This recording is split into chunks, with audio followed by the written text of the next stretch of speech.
अब युद्ध के तरीके बदल रहे हैं। अब ये युद्ध आर्मी, टैंक और फाइटर जेट से लड़ते थे, लेकिन आने वाले कुछ समय से रिप्लेस कर देगा ड्रोन। इसका हाल में उदाहरण आपने देखा होगा, रशिया यूक्रेन वॉर। पहले ये युद्ध थल सेना और वायु सेना यानी कि आर्मी और फाइटर जेट से लड़ा जा रहा था, लेकिन बाद में दोनों देशों ने युद्ध नीति बदल दी और ये युद्ध ड्रोन से लड़ना शुरू कर दिया। रूस ने ईरान से ड्रोन खरीदा, जबकि यूक्रेन ने टर्की से ड्रोन खरीदा। जो रसिया दुनिया को हथियार बेचने के मामले में सबसे आगे था, वो ड्रोन बनाने के मामले में सबसे पीछे रह गया। लेकिन उसे अब समझ आ गया है कि युद्ध नीति बदल चुकी है, इसलिए रसिया ने भी अब ड्रोन पे काम करना शुरू कर दिया। अब हर देश ने ड्रोन पे काम करना शुरू कर दिया है, क्योंकि ये मानव रहित होते हैं। इसे कोई भी इंसान बैठकर नहीं उड़ाता है, ये पूरे रिमोट से चलते हैं। इसे अपने देश में बैठे ही कहीं भी भेजा जा सकता है। इसमें इंसानों की कैजुअलिटी होने का खतरा नहीं होता है। ये ड्रोन युद्ध की सिचुएशन को चेंज कर सकते हैं, क्योंकि ड्रोन को हवा में रखकर 24 घंटे निगरानी कर सकते हैं। ये ड्रोन निगरानी के साथ साथ अटैक भी कर सकते हैं, क्योंकि ये काफ़ी ऊंचाई पे उड़ते हैं और इसलिए इसे ट्रैक करना भी थोड़ा मुश्किल होता है। इन ड्रोनों में घातक मिसाइलें लगी होती हैं। अब भारत भी ड्रोन के क्षेत्र में लगातार अपनी ताकत बढ़ा रहा है।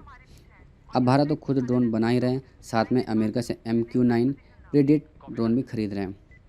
अभी तक अमेरिका का MQ प्रेडेट दुनिया का सबसे एडवांस ड्रोन है, जो किसी भी देश में घुसकर हमला कर सकते हैं। कुछ समय पहले अमेरिका ने ईरान में घुसकर वहाँ के आर्मी चीफ कासिम सुलेमानी को मारा था, और इसीलिए भारत भी MQ ड्रोन अमेरिका से डील कर दिए हैं। भारत ने अमेरिका से $3 बिलियन के 30 यूनिट परचेज करने का निर्णय लिया है। आने वाले कुछ टाइम में भारत भी ऐसे ऑपरेशन को अंजाम दे सकता है जैसे अमेरिका देते हैं, क्योंकि हमारे पड़ोसी मुल्क पाकिस्तान में भी ऐसे आतंकी बैठे हैं जो हर टाइम भारत में आतंकी हमला करने के लिए तैयार रहते हैं। जब हमारे पास ऐसे ड्रोन आ जाएंगे, तो सबसे पहले हम पाकिस्तानी मोस्ट आतंकवादी मसूद अजहर और हाफिज़ सईद जैसे आतंकवादी को उसके अंजाम तक पहुंचा सकते हैं, क्योंकि अमेरिका अपने दुश्मनों को कभी जिंदा नहीं छोड़ दे। इसीलिए भारत भी आने वाले कुछ समय में अपने दुश्मनों को चुन चुन कर मारेगा, क्योंकि ये अब नया भारत है। ये घर में घुसकर मार सकते हैं। अब बात करते हैं कि ऐसे कैसे होगा। अगर हम पाकिस्तान में घुसेंगे और वहाँ के आतंकवादी को मारकर वापस आएंगे, तो क्या पाकिस्तान चुप बैठेगा?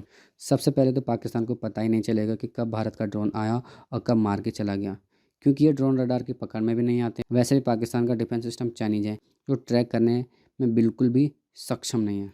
फिर भी अगर पाकिस्तान को पता चल भी जाता है, तो वो कुछ भी नहीं कर सकते हैं, क्योंकि UN ने आतंकवादी डिक्लेयर कर दिया है। इसीलिए पाकिस्तान कुछ भी नहीं कर सकता। दूसरा फ़ायदा इस ड्रोन का ये होगा कि हमारे बॉर्डर की निगरानी करने में काम आएगा, क्योंकि सियाचिन जैसे जगह पे हमारे जवानों को काम करना बहुत मुश्किल होता है, क्योंकि वहाँ का टेम्परेचर -14 से 15 तक होता है। और इन ड्रोनों की मदद से हम अपने बॉर्डरों की निगरानी आसानी से कर सकते हैं।